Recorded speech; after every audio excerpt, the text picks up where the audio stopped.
Fala pessoal, André aqui, beleza? E hoje eu quero falar sobre DDR4 contra DDR5, tá? Alguns de vocês devem estar achando estranho, mas André, já viu o vídeo de vocês falando sobre DDR4 contra DDR5? Quem assinou o nosso curso, que tá na descrição desse vídeo, também viu um vídeo mais completo sobre esse assunto, onde a gente mostrou também lá no nosso curso os testes de DDR4 contra DDR5, e hoje surgiu uma dúvida lá no nosso Discord, onde o pessoal falou, André, mas a DDR5 já caiu 50%, e acabaram de anunciar, o Infortel Gamer Daniel deu uma contribuição no nosso Discord também, indicando uma notícia que a previsão do preço das memórias DDR5 é para cair de 13% a 18%, tá?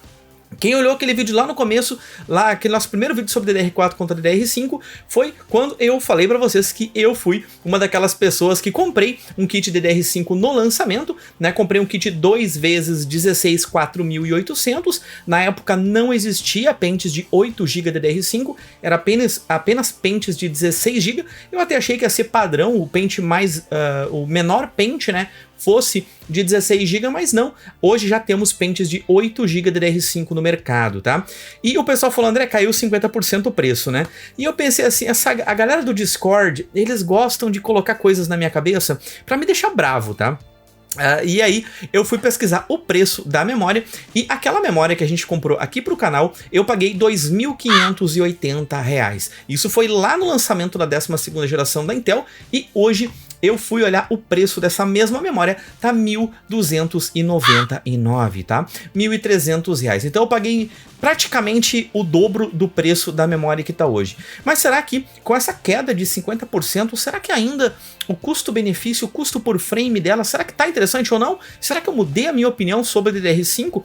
Vamos conversar um pouco no vídeo de hoje, onde eu vou mostrar aqui os testes feitos com Core 3, Core 5 e Core 7. Eu tenho todos esses testes aqui para vocês, feitos aqui por nós, tá? Os processadores até testados estão aqui. Eu fiz DDR4 contra DDR5, todos esses processadores, tá? Então, vamos dar uma olhadinha aqui nos nossos resultados, tá? Eu tenho aqui os resultados, tá? Eu já vou botar diretamente a RTX 3080. Eu já vou, para deixar o vídeo mais rápido, né? Eu vou colocar aqui direto a 3080, que é o pior cenário possível, né? Entre DDR4 e DDR5. E tá aqui na tela todos os resultados que eu já mostrei lá atrás para vocês, tá? Então aqui não tem nada de muito novo, quem olhou outro vídeo já sabe do scaling de ganho de DDR4 para DDR5, até se a gente for olhar aqui o Core i3 12100F, que é um processador maravilhoso, se tu for comprar ele, compra com uma placa-mãe B660 com DDR4, vai ficar um kit bem legal esse Core i3, tá? E olha só, então a gente tem aqui uma diferença de DDR4 para DDR5 de 4 frames, dentro de uma margem de erro, até DDR4 ficou superior aqui, mas dentro de uma margem de erro porque tá 180 frames aqui em Full HD, tá? Eu até deixei o Ryzen 5600X aqui apenas para termos didáticos, para você ter uma noção de como os processadores da AMD estão hoje comparados com a 12ª geração da Intel, ok? Então a gente tem aqui o 12400F, né, DDR4 e DDR5, tá? Então a gente tem aqui, são 5 frames de diferença, tá? E também a gente tem aqui o Core i7. Já o Core i7, nós temos alguns testes adicionais, tá? Nós temos aqui 12700F com DDR5, nós temos 12700F com DDR4 e o 12700F com DDR4, só que não tá marcado 32 GB. Todos que não estão marcados 32 GB aqui, o nosso padrão de testes é sempre fazer testes com 16. É sempre fazer com 2 × 8, né? Fica mais, o custo-benefício fica mais interessante, fica mais aceitável pra galera, e a gente sabe que essa quantidade de memória adicional poderia impactar muito na relação custo-benefício, e no desempenho adicional também não é lá grandes coisas de diferença, tá? Mas no futuro, ainda esse ano, quando a gente pegar e montar nossa bancada do Ryzen 7000 e provavelmente já Intel de 13ª geração, os testes vão ser padrões com 32 GB de memória, tá? Então olha só, então a gente tem aqui Core i7 e DDR5 aqui são com 32 GB de memória DDR5, 2x16, esse 12400F são 4 pentes de 8 GB, tá? E aqui o 12700F com apenas 16 GB, tá? Então se a gente for analisar aqui o 12700F DDR4 com 16 GB ou com 32 GB, notem que deu um ganho ali de 5 frames na diferença. Dentro de uma margem de erro, mas a gente poderia falar, olha, dá mais frames tendo 32 GB de memória, né? Em suma dá, né? E aqui nós temos o resultado com o DDR5. Então se a gente pegar 32 GB DDR4 e 32 GB DDR5, um frame de diferença. Faria diferença se fosse, sei lá, de 18 para 9 frames ou alguma coisa do tipo, né? Mas de 204 para 205, dá para falar aqui que ficou exatamente o mesmo desempenho, tá? Mas o que eu queria comentar para vocês é que o preço dessas memórias, eu vou colocar aí na tela, tá? E vai ser esse preço que nós vamos utilizar aqui para analisar o custo por frame, o custo-benefício dessas configurações, tá?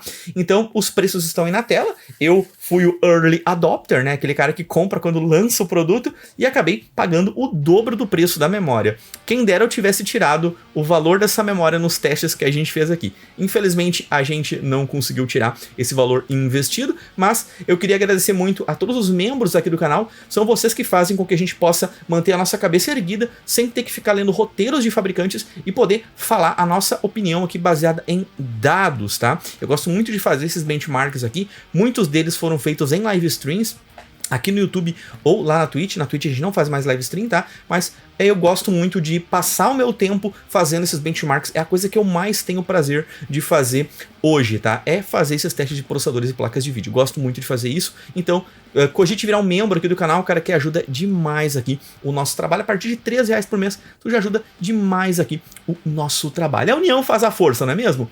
Faz açúcar, mas também faz a força, tá? Então, olha só, a gente pode até, eu vou passar rapidamente aqui, em outras resoluções aqui, em 2K, como que fica essa diferença. Às vezes, né, em resoluções mais altas pode ter uma variação de desempenho, né? Então, tá aqui os desempenhos para vocês de todas aquelas configurações, tá? Então, em 2K, coloca pause, dá uma olhadinha ali, mas a escadinha é realmente proporcional ao que foi em Full HD. E aqui, em 4K, também nós temos aqui aquela mesma escadinha proporcionalmente ali às diferenças de desempenho, tá? Mas o que importa bastante para nós agora aqui é saber a relação custo por frame, né? Comprando esse kit de memória, analisando o desempenho que a gente consegue extrair, será que vale a pena ou não vale, né? Eu acho que o nosso canal, ele surgiu e ele foi alavancado por esse tipo de teste, por esse tipo de conteúdo, né? O custo por frame no Brasil era... eu não lembro de ter visto há 10, 11 anos atrás alguém fazendo esse tipo de cálculo, e a gente começou a fazer isso, cara, e hoje é meio que padrão, quase que todo mundo usa isso. Eu acho bem legal ter começado a fazer isso dentro do Brasil e várias pessoas tá seguindo esse nosso caminho, até porque é uma maneira fácil de quantificar o investimento que você vai fazer comprando um computador ou alguma configuração, tá? Lembrando também, nós não temos apenas um curso que ensina você a montar computadores e configurações e testes e tudo mais aqui na descrição. Nós temos a nossa loja de informática, chipart.com.br, onde você pode comprar computadores que nós enviamos para todo o Brasil, tá? Tá dentro do Brasil, a gente envia, tá? Pode ficar tranquilo. Então, olha só o custo por frame agora, lembrando que lá atrás, naquele outro vídeo, o custo por frame aqui ficava mais do que o dobro do que tá praticamente hoje. Acho que ficava o dobro, né? Ou até um pouquinho mais, ou o dobro ficava aqui. Olha só a diferença que a gente tem agora, né? Então a gente tem aqui esses três custos-benefícios aqui embaixo, são com apenas 2 vezes 8, tá? Esse aqui é o valor de 2 vezes 8, né? Legal que as memórias DDR4 não mudaram o preço, mas a DDR5 caiu bastante e tá vindo mais uma redução. Então quem sabe mês que vem ou daqui 2 meses eu volte a fazer esse vídeo, quem sabe esse custo aqui vai estar mais interessante, tá? Então olha só, então nós temos o Core 3, Core 5 e o Core 7, o custo por frame aqui, então ficou ali bem bacana, com o dobro de memória, obviamente esse custo aqui quase que duplicou. Isso aqui foi analisado em Full HD, e nós temos aqui os custos por frame, né? Isso aqui é por frame, né? Lá 200 vezes R$7, né? Então, a gente tem aqui esse custo por frame, né? Então, a gente tem aqui os valores para vocês darem uma olhada, tá? O que eu posso falar para vocês? A gente pode chegar à conclusão óbvia aqui, que é o seguinte: você vai comprar uma memória DDR5, ela ainda não entrega o desempenho proporcional ao que você está gastando a mais. Você sabe que eu sou aqui um amante dessa parada de custo por frame. Se a coisa te dá mais frame, te dá mais desempenho, eu sou a favor de gastar dinheiro. Se ela não aumenta o teu desempenho, eu falo, dá uma segurada, vamos analisar, né? A nossa empresa cresceu fazendo isso, dando essas dicas para os nossos clientes e fidelizando, né? Mais de 50% das máquinas que nós vendemos hoje na nossa empresa são de pessoas que já compraram uma máquina no passado, então a gente tem um poder bem grande. Tenho a nossa empresa há 11 anos já, tem pessoas que já comprou 5, 6 computadores na nossa empresa e sempre voltam a comprar aqui, por causa dessa nossa transparência que a gente tem também falando isso para vocês, tá? Então, olha só, mas o que muda agora com isso, tá? Tá vindo uma queda de 13% a 18%, tá? Nas memórias DDR5. Nós também agora temos a AMD chegando, né? E eu falei num vídeo atrás, onde eu não fiquei muito feliz que a AMD fosse colocar 100% dos processadores Ryzen 7000 com DDR5. Eu acho que isso, tenho certeza que isso vai jogar o custo por frame da AMD um pouco abaixo dos custos que nós temos hoje com a Intel.